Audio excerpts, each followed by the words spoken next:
3. Hi everyone, this is Chris. I'm Dr. Ann, and we're doing a little under eye filler for Chris. Chris has had this done before, so she's an old hat at this.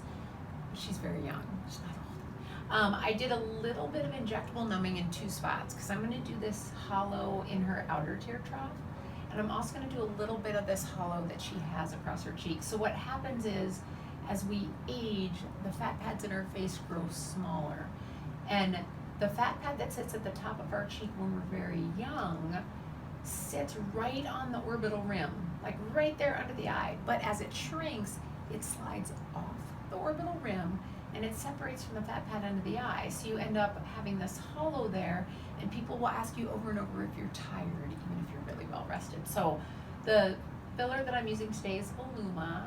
Under eye filler is probably one of the trickier, it's definitely the trickiest area to fill. The under eye behaves very strangely sometimes. So it's very delicate skin. You always want to do a little under correction. And basically we all end up needing it. So here at our clinic we do it all the time. But you want to make sure you're going to a provider who does it all the time. It's not easy to do. So Chris is fine. She's probably not feeling anything now. What I am using to inject the filler is actually a cannula. It is not a needle. It is not sharp. It's a catheter that's flexible and sterile and hollow. The kits that the filler come in have needles in them, but needles cause a lot of bruising. So when we do under eyes here, we almost never use a needle unless we absolutely have to get to one spot. You can do a lot of correcting with the cannula. Are you doing okay, Chris? Mm-hmm. So basically what I do is I just sort of glide this little cannula right along this rim where she's hollow, and I lay these tiny little amounts of filler right over that area. It's a soft gel. These fillers we use are made of naturally occurring hyaluronic acid, so we don't have to allergy test for it. And they're also completely reversible in the case that a patient should have any kind of problem with it. It's something that we can very easily get rid of or just modify if we'd like to. The real key is just conservative filling. Just underfill. I just want to barely see this little hollow Chris has pop up. And how's it feel to you, Chris? Don't even feel it. So some people say they don't feel it at all. I think when I have filler done under my eye with cannula or anywhere, it maybe is just a slight little pinch, but it's really not very bothersome at all. And the nice thing about the cannula is so although I'm over here, I'm actually filling right under Chris's eye. Sorry, Chris, I didn't mean to scare you. So this way I'm able to access areas that are a little further away without having to put a needle in this delicate under eye area, which is much more prone to bruising. And people tolerate it well. Now Chris, I can talk about this in front of Chris.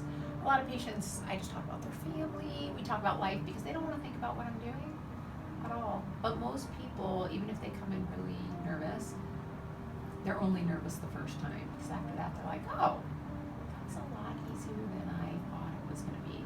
And I tell people generally, I think having filler done is even easier than Botox. Once I did a little injectable numbing, once you're numb, there's really very little that you feel at all. And the filler itself has numbing in it, which makes it a lot more comfortable for people. Okay, open up for me, Chris. So already, if you look at the difference between her 2 outer tear troughs or under eyes, all I've done is just lift this one just a tiny little bit. Now the next thing I'm going to do is go in this little numb spot where you can see it's a little white, and I'm going to lift from here to here where Chris has a little bit of a hollow, and that's going to brighten up that under eye area even more.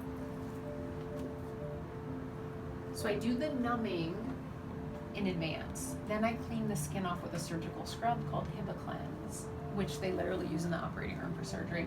Then I wipe again with alcohol, and then I have these little white spots where I numbed Chris. She's much less likely to get any kind of bruising if I use the numbing first. Then I take just the tip of a little tiny needle, and I make just an entry point. My cannula is not sharp, so it cannot enter the skin. So that is the entry point through which I can do the rest of the work that I have to do. And then it's kind of just like putting thread through the eye of a needle. My cannula just glides right in there. So Chris, you're gonna feel just a little bit of pressure there.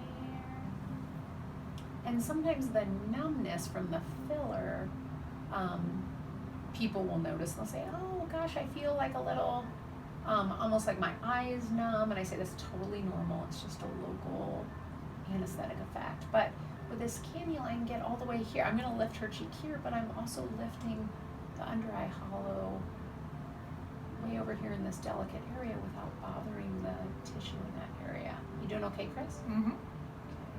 Good. So it's something that all of us need eventually, just because of the way the fat pads in the face shrink and drop. And if done conservatively, man, it can have a really profound effect on how sort of refreshed and bright someone looks. Now I'm gonna go do her other side.